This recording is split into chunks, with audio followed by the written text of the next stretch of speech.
Descendants of those on the Clotilda tell me it's better late than never. They say they can't wait for the story of the ship and Africa Town to be told in a museum for all to learn about. This is a site Darren Patterson has waited years for. Work is underway on a museum that will honor and teach the world about his ancestors. Trying not to cry. This is the community's thing. This is the community's house.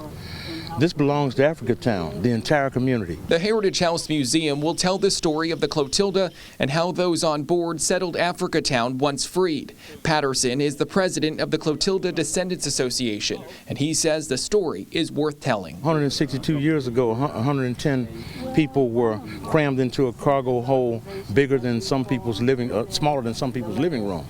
And now they're being honored for their perseverance and for their tenacity. The prefabricated building started arriving last week. Work is now underway to put it together at the site near the Robert Hope Community Center. Once installed, Meg Fowler, director of the History Museum of Mobile, says the exhibit will feature pieces of the last known slave ship to arrive in the U.S. There is something powerful about being in the presence of these pieces of the ship, and it's incredibly important that this exhibit be here, located in the heart of Africa Town. Fowler says the Clotilda is the best documented Middle Passage slave trade story, and museum guests will read plenty of first-hand accounts. While construction continues, Patterson hopes the Africa Town Heritage House is just the start. He hopes to see a more permanent museum on the river. We just want the story told, the Africa Town story. The Africa Town story is remarkable. Not just the Clotilda story, but the Africa Town story is remarkable.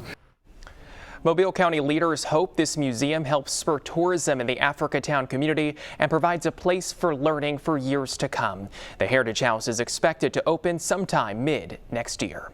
Live in the studio, Tyler Finger, Fox 10 News.